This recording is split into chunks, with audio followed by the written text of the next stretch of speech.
বিসমিল্লাহির রহমানির রহিম। সুখবর, খুব বড় একটা সুখবর জাতীয় বিশ্ববিদ্যালয়ের শিক্ষার্থীদের। দেখুন, একটা সংবাদ বিজ্ঞপ্তিতে ভাইস চ্যান্সেলর জাতীয় বিশ্ববিদ্যালয় বলেছেন যে জাতীয় বিশ্ববিদ্যালয়ের শিক্ষার্থী হওয়ায় ভবিষ্যৎ ছাত্রছাত্রীরা গর্ববোধ করবে। জাতীয় বিশ্ববিদ্যালয় 22 অক্টোবর 2025 জাতীয় বিশ্ববিদ্যালয়ের অধিভুক্ত কলেজ ছাত্রছাত্রীদের বৈশ্বিক চ্যালেঞ্জ মোকাবেলা করে দেশ বিদেশে মানসম্পন্ন চাকরি পাওয়া অথবা উদ্যোক্তা হওয়ার মতো দক্ষতা অর্জনে সহায়ক ভূমিকা রাখতে নানা কর্মসূচি গ্রহণ করা হয়েছে। এর মধ্যে বাধ্যতামূলক করা হয়েছে আন্তর্জাতিক মানের সিলেবাস করা হবে, আইসিটি কোর্স, ইংরেজি শিক্ষা বাধ্যতামূলক করা হবে।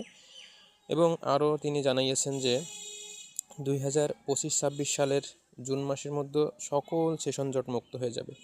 বিশ্ববিদ্যালয়ে গত 33 বছরের ইতিহাসে এবার প্রথমবারের মতো পরীক্ষা 2 মাসের মধ্যে ফল প্রকাশ করা হবে।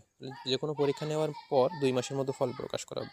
তিনি বলেন, অর্থের অভাবে কোনো শিক্ষার্থী তাদের পড়াশোনার সুযোগ থেকে বঞ্চিত না হয় সেই জন্য জাতীয় বিশ্ববিদ্যালয়ের বৃত্তির পরিমাণ 10 কোটি টাকা বাড়িয়ে 20 কোটি টাকা করেছে। এছাড়াও তিনি আরও অনেক কিছুই বলেছেন। আপনাদের জন্য এটা অনেক বড় ধরনের একটা সুখবর। যারা জাতীয় বিশ্ববিদ্যালয়ের স্টুডেন্ট আছেন তাদের আর কোনো সেশন জট থাকবে না এবং ইংরেজি শিক্ষা ও আইসিটি কোর্স বাধ্যতামূলক করা হবে।